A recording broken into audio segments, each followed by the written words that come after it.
তো বন্ধুরা তোমরা সবাই কেমন আছো? আশা করি সবাই ভালো আছো। তো এখন আমি রিভিউ করব এক চতুর্নার মুভিটা নিয়ে। অল্প আগে এই মুভিটা দেখলাম, আমি দেখার পর ভাবলাম রিভিউ করে দিই।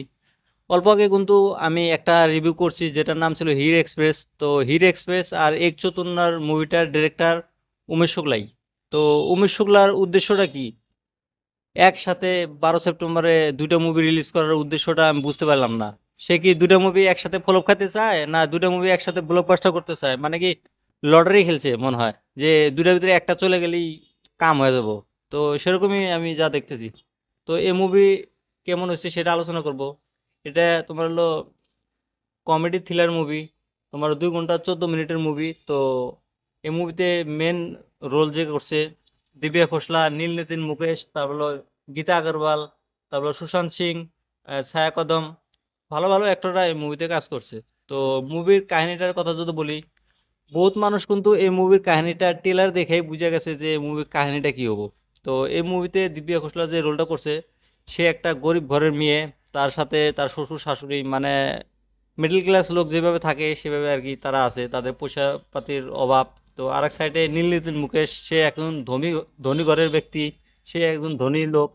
তার একটা মোবাইল হারিয়ে যায়, তো সেই মোবাইলটা এই দিব্যা খোসলা পায়। তো মোবাইলের ভিতরে পার্সোনাল কিছু আছে যেটা মানে ফ্ল্যাশ হলে গেলা ঝামেলা হয়ে যেতে পারে। তোমার রাজনীতির দিকে বা কোনো একটা পার্সোনাল বস্তু আছে, সেই বস্তুটা ওর হাতে পড়ে।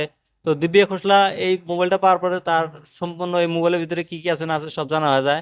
তখন মানে দিব্যা খোসলা এই নীলনীতিন মুকেশকে মানে ব্ল্যাকমেল করে, টাকা টুকা চায়। তো এরকম ধরনের কাহিনী মুভিটাতে। মানে আমি যদি এক কথায় বলি, আর এই মুভির কাহিনীটা সম্পূর্ণ বলবো না। এই মুভিটা তোমরা যা দেখো, হলে দেখলে দেখো, নাহলে মোবাইলে দেখো। তো জোর জবরদস্তি না। তো এই মুভিটা টুকটাক ভালোই আছে, খারাপ না। অল্প মানে অত একটা ভালো না, মানে যে দেখলে গেলা খুব ভালো লাগবে মনে রাখার মতো কিছুই নাই। তো চলে আর কি। তোমরা যদি এই মুভিটা দেখো না, দেখতে পারো। আর এই মুভিটা 2 ঘন্টা 14 মিনিটের মুভিটা বানানো লাগছে না। মুভিটা বানানো লাগলো কমসে কম তোমার 2 ঘন্টা 1 ঘন্টা 50 মিনিট এরকম হলেই ভালো হতো। মুভিটা এক্সট্রা কতগুলো বস্তু দেখছে যেগুলা দেখানোতে না দেখানি ভালো আসলো।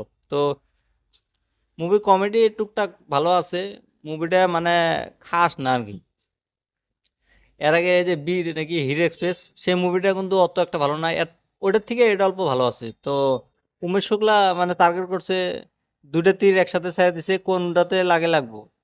তো সেটাই মানে ওর উদ্দেশ্য ছিল। মুভিটা ওরকম একটা ভালো না, তোমরা যদি দেখতে চাও দেখতো। আর এই রিভিউটা তোমাদের কাছে কেমন লাগছে কমেন্ট করে বলে দিও। আর এরকম রিভিউ দেখার জন্য আমার চ্যানেলটা সাবস্ক্রাইব করে দিও, কারণ আমি এই চ্যানেল সবসময় রিভিউ করে থাকি।